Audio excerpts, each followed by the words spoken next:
भी वीडियो पर मुझे एक सामान्य कमेंट मिलता है, सर, जब भी मैं ट्रेड करता हूं तो मुझे नुकसान हो जाता है। मेरा 10,000 रुपये का नुकसान हो गया, 50,000 रुपये का नुकसान हो गया और यहां तक कि 1,00,000 रुपये का नुकसान हो गया। मैंने तो सारे कैंडलस्टिक पैटर्न सीख लिए हैं, फिर भी मुझे लॉस हो रहा है। आप सभी ट्रेडर्स से मेरी एक रिक्वेस्ट है कि इस वीडियो को पेन और कॉपी के साथ देखें। मेरा वादा है कि आपकी 100 ट्रेड्स में से 80 से ज़्यादा ट्रेड्स प्रॉफिटेबल होंगे। ये सभी नुकसान आपकी आम गलतियों की वजह से हो रहे हैं। आप चार्ट्स पर हैमर कैंडल देखते हैं और सोचते हैं कि अब मार्केट ऊपर ही जाएगा, इसलिए बाय कर लेते हैं और आपको नुकसान हो जाता है। मैं आपके भले के लिए बता दूं कि जब तक आप कैंडलस्टिक के साथ प्राइस एक्शन, सपोर्ट और रेजिस्टेंस, ट्रेंड लाइन, सप्लाई और डिमांड जोन को नहीं जोड़ेंगे, तब तक आपको प्रॉफिट नहीं होगा। जब तक आप कैंडल के पीछे की साइकोलॉजी को नहीं समझेंगे, तब तक आपके ट्रेड्स प्रॉफिटेबल नहीं होंगे। सबसे पहले कैंडलस्टिक पैटर्न की बेसिक फॉर्मेशन को समझते हैं कि कैंडलस्टिक पैटर्न कैसे बनता है।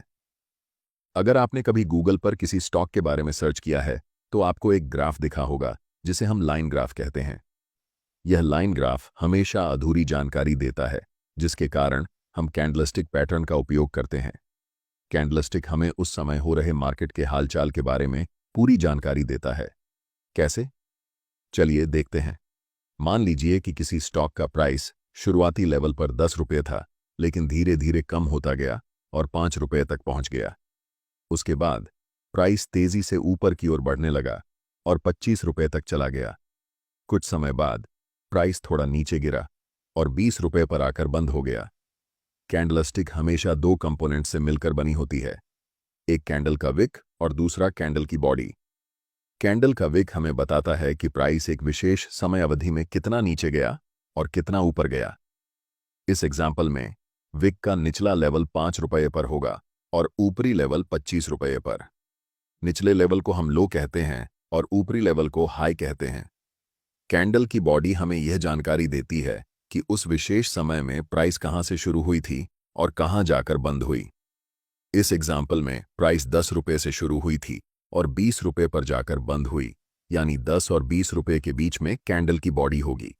प्राइस जहां से शुरू हुई थी उसे हम ओपन कहते हैं और प्राइस जहां पर बंद हुई उसे क्लोज कहते हैं। अब हमारे पास कैंडल की संरचना तैयार हो गई है। आपको पता होगा कि कैंडल दो रंगों की होती है, एक हरा और एक लाल। जब किसी कैंडल की प्राइस कम रुपए में शुरू हुई हो और ज्यादा रुपए में बंद हुई हो, तो उस कैंडल की बॉडी का रंग हरा होता है।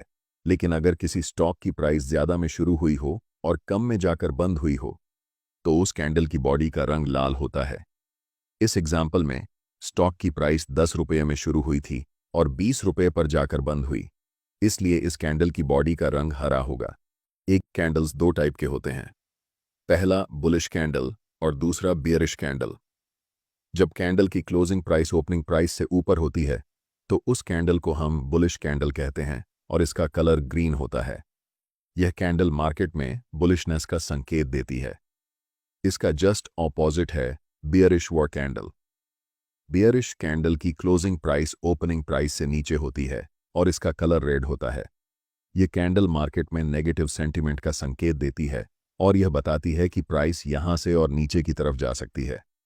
अब हम समझते हैं टाइप्स ऑफ कैंडलस्टिक पैटर्न्स। एक कैंडलस्टिक पैटर्न में कितनी कैंडल हैं, इसके बेसिस पर कैंडलस्टिक पैटर्न्स को 3 टाइप्स में डिवाइड किया गया है। पहला है सिंगल कैंडलस्टिक पैटर्न, दूसरा है 2 कैंडलस्टिक पैटर्न्स और तीसरा है 3 कैंडलस्टिक पैटर्न्स। इस वीडियो में हम पर्टिकुलरली सिंगल कैंडलस्टिक पैटर्न के अंदर जितने भी कैंडलस्टिक पैटर्न्स होते हैं उन सभी को समझने वाले हैं। जैसा कि सिंगल कैंडलस्टिक पैटर्न के नाम में ही सिंगल वर्ड शामिल है, इससे पता चलता है कि इस पैटर्न में सिर्फ एक कैंडल होगी और total 7 most popular single candlestick patterns, जो कि चार्ट्स पर सबसे ज्यादा एक्यूरेटली रिजल्ट देते हैं, हम उन्हें समझेंगे। इन 7 सिंगल कैंडलस्टिक पैटर्न्स का नाम है bullish marubozu, bearish marubozu, hammer candle, hanging man candle, inverted hammer, shooting star और दोजी।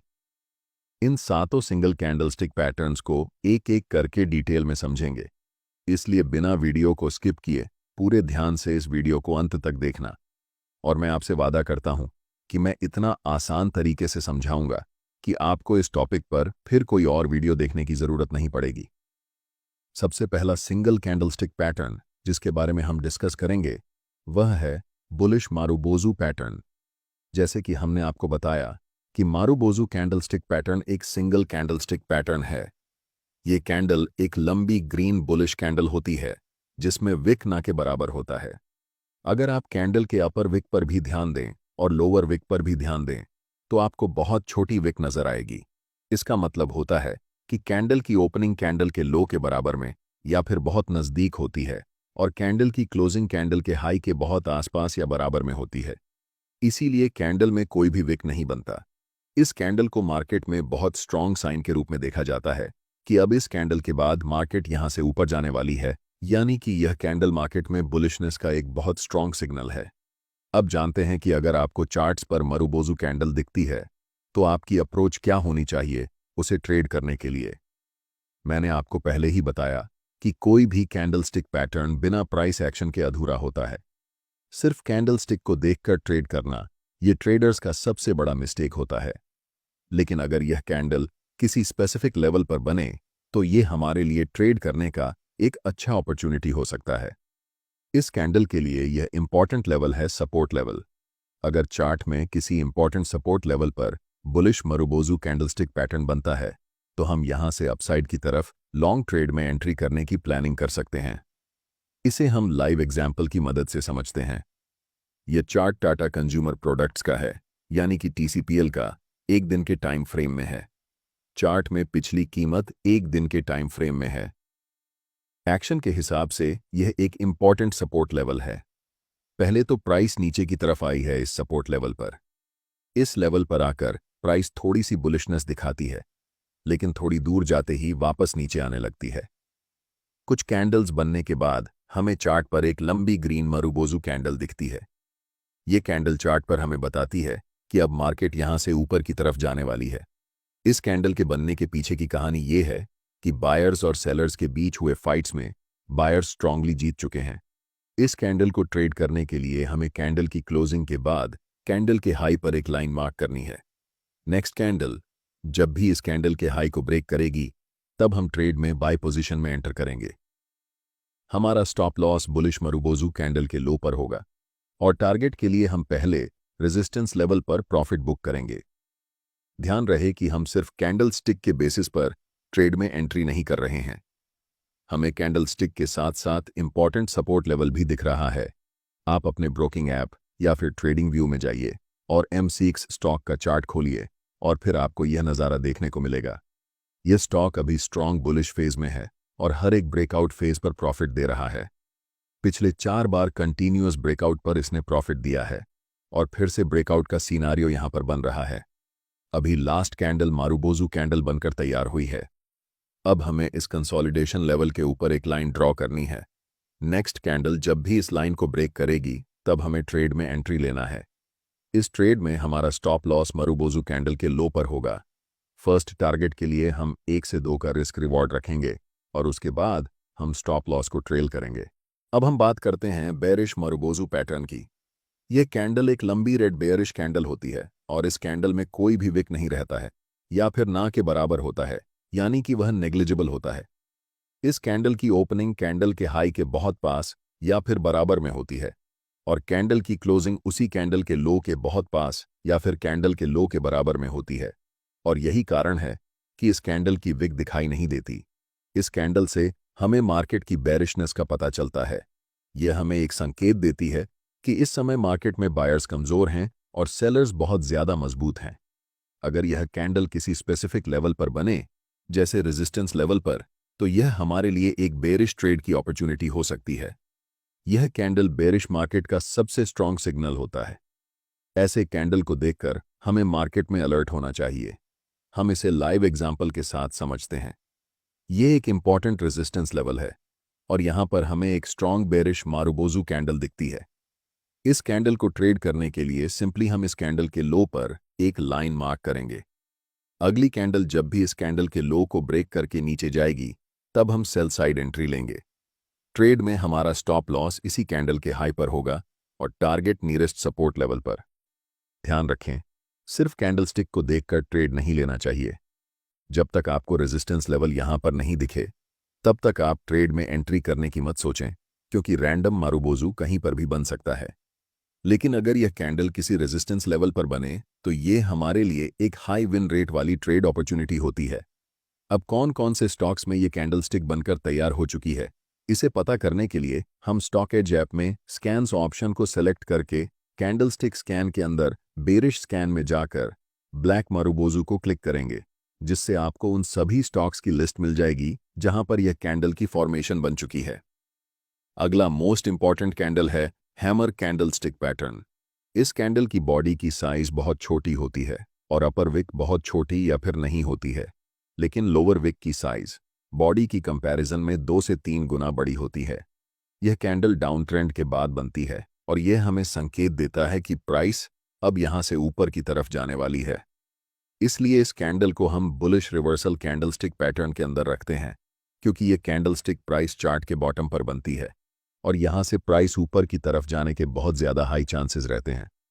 इस कैंडल के बनने के पीछे की कहानी है कि यह कैंडल ओपन तो होती है अपर लेवल पर, लेकिन बेरिश सेंटिमेंट होने के कारण और सेलर्स का मजबूत होने के कारण प्राइस पहले नीचे जाती है। लेकिन उसी कैंडल में बहुत सारे बायर्स बड़े क्वांटिटी में एंटर करते हैं, जिस कारण कैंडल की क्लोजिंग जहां पर ओपन हुई थी उसी के आसपास होती है। ये कैंडल हमें बताती है कि सेलर्स और बायर्स के बीच हुई लड़ाई में सेलर्स हार चुके हैं और बायर्स अपना दबदबा बना चुके हैं। इस कैंडल का कलर रेड या फिर ग्रीन दोनों हो सकता है। कैंडल की क्लोजिंग अगर हाई के नजदीक है तो ये बुलिश कैंडल होगी, फिर चाहे उस कैंडल का कलर रेड हो या ग्रीन, इससे कोई फर्क नहीं पड़ता। अगर हम ग्रीन हैमर कैंडल और रेड हैमर कैंडल में कंपैरिजन करें तो green hammer candle red hammer candle से थोड़ा ज्यादा स्ट्रांग होता है, लेकिन इससे ज्यादा इंपॉर्टेंट है कि उस कैंडल की लोअर विक कितनी बड़ी है। लोअर विक जितनी लंबी होगी वह कैंडल उतना ज्यादा स्ट्रांग होगा। फिर से इस कैंडल को ट्रेड करने के लिए इंपॉर्टेंट सपोर्ट लेवल की बहुत जरूरत होगी। अगर यह कैंडल इंपॉर्टेंट सपोर्ट लेवल पर बने तो यह बाय पोजीशन में ट्रेड करने के लिए एक इंपॉर्टेंट अपॉर्चुनिटी होगी। हमारा स्टॉप लॉस हैमर कैंडल के लो पर होगा और पहला टारगेट नियरेस्ट रेजिस्टेंस लेवल होगा। अब आपको पता करना है कि कौन कौन से स्टॉक्स में हैमर कैंडल बन चुकी है।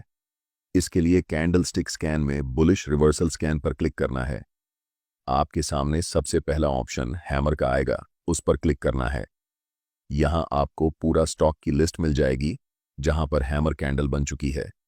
इन स्टॉक्स में ट्रेड करने के लिए अपना ब्रोकिंग ऐप खोलना है और वहां अगर हैमर कैंडल के साथ आपको कोई इंपॉर्टेंट सपोर्ट लेवल दिखे तभी आपको ट्रेड में एंट्री लेनी है। अब हम बात करते हैं हैंगिंग मैन कैंडलस्टिक पैटर्न के बारे में।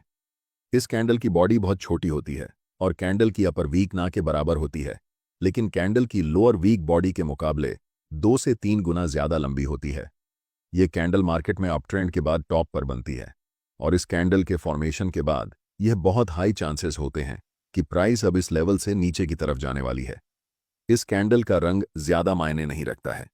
कैंडल की लोअर वीक जितनी बड़ी होगी वह कैंडल उतना ज्यादा स्ट्रॉन्ग बेयरिश रिवर्सल सेंटीमेंट को पैदा करेगी।